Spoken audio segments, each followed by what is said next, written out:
Welcome back to Nick's Algebraics. Today I'm going to talk about something very important in algebra and something where people make a lot of mistakes in.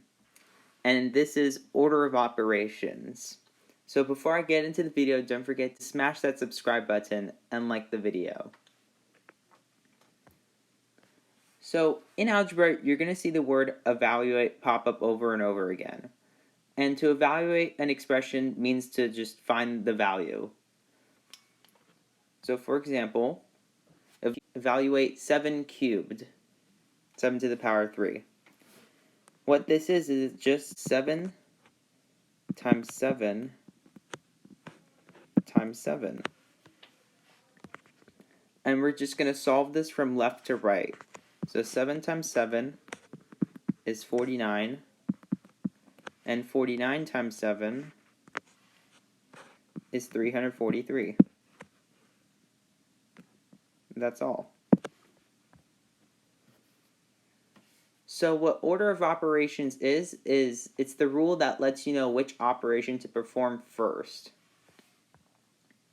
So let's look at a couple of operations and what they mean. So when you see multiplication, that just repeated addition.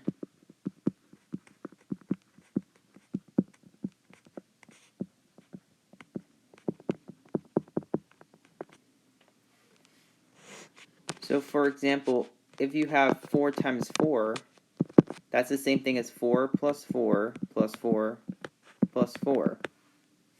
That's why multiplication exists, because we're just abbreviating all this addition. Because mathematicians are famously lazy and they don't want to write all that out. And division is the opposite. It just repeated subtraction.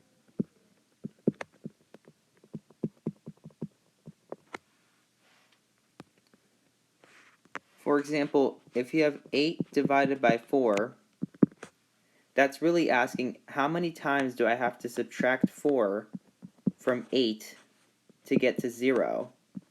And the answer is you have to subtract 4 twice. So 8 divided by 4 is 2. So division is really just abbreviated subtraction, because it's much easier to write this than write all of this. And when you see powers, then that's just repeated multiplication. And this is the times sign for multiplication. It's not an x. Over here, it's an x to the power of y.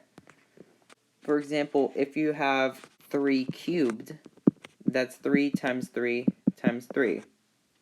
So instead of writing all this, mathematicians just write 3 cubed. It's abbreviated multiplication. So for example, when you see 2 plus 3 times 4, you might be wondering which operation do you do first. That's the whole point of the lesson. We're ordering the operations. Some people might say, oh, well, let's do 2 plus 3 is 5, and 5 times 4 is 20. But that would be wrong. Because 3 times 4 is the abbreviated one in this case. It's abbreviated addition. So we're going to start with that first. So 3 times 4 is 12, and 12 plus 2 is 14. So we start with the ones that are most abbreviated. Okay, so let's evaluate 16 minus 8 divided by 2 squared plus 14. So what we're going to do first is we're going to evaluate the power, 2 squared, because it's the most abbreviated. And 2 squared equals 4. Then we're going to write everything surrounding that. Now the most abbreviated thing is division, because it's repeated subtraction. And 8 divided by 4 is 2. And now that we're just left with subtraction and addition, we could work it from left to right. So 16 minus 2 is 14. And 14 plus 14 is 28.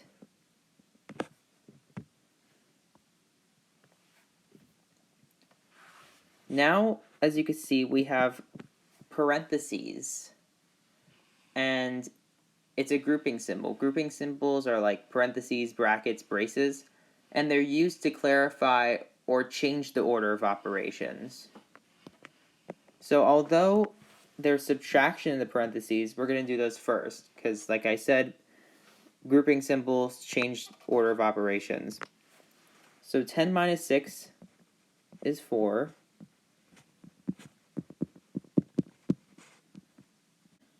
So now what we have to do is, let's do 4 divided by 2 and 5 times 4, and let's add them together.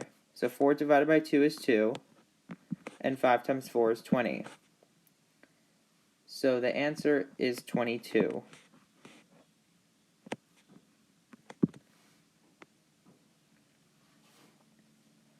So now we have more than one grouping symbol. We have parentheses and brackets. So we're going to start with the innermost symbol, the parentheses. So 2 plus 3 is 5.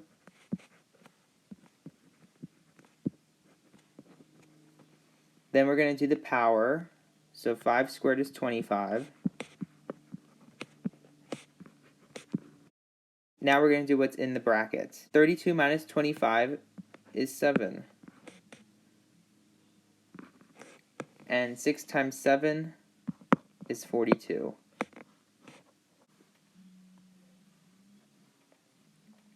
So even a fraction bar is considered a grouping symbol. So what we have to do is we have to evaluate the numerator and denominator before doing the division. So let's start with the numerator. So 2 cubed, 2 times 2 times 2 is 8. And 8 minus 5 is 3. And 15 plus 9 is 24.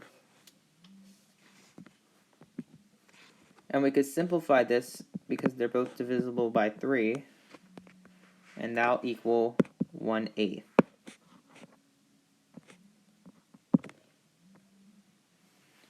So here's a challenge problem. I suggest that you pause the video and try it yourself before I do it now. So we have many grouping symbols again. So remember, we start with the innermost symbol. So the 2 minus 6. So 2 minus 6 is negative 4.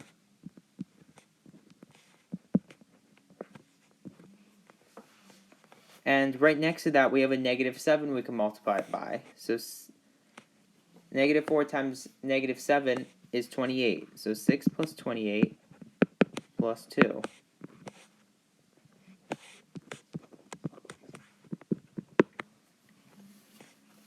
And since it's all addition in parentheses, we're going to go from left to right. So 6 plus 28, that's 34. And 34 plus 2 is 36. And we're going to write everything surrounding that. Now we do what's in the brackets. So 5 minus 36, that's negative 31. And negative 31 plus 4 is negative 27.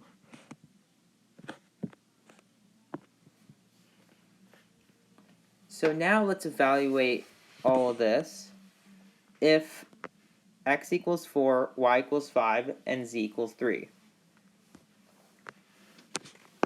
So that means that everywhere I see x, I'm going to substitute a 4. So 3x squared is going to be 3 times 4 squared. And the 2y is going to be 2 times 5. And the z cubed is going to be 3 cubed. So let's start with what's in the parentheses. And we're going to start with the power, because that's the most abbreviated. So 3 cubed, 3 times 3 times 3 is 27. And 2 times 5 is 10.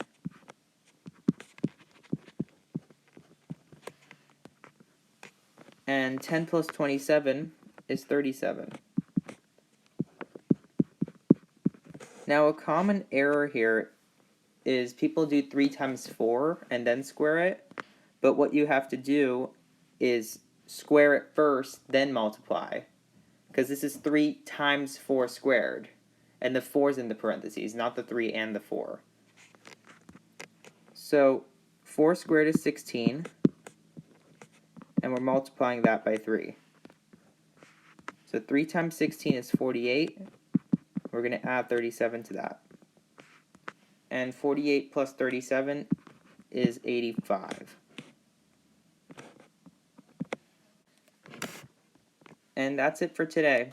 So, although there are many different ways of doing order of operations, such as using PEMDAS, where P is for parentheses, E is for exponent, and M and D are for multiplication and division, and S are for addition and subtraction, this mnemonic device doesn't really help you understand the process. It just helps you memorize stuff and regurgitate it, which is not the point of math. So I'll be posting a worksheet with the solution, and don't forget to subscribe, like the video, turn on your notifications, and comment down below. I'll see you soon.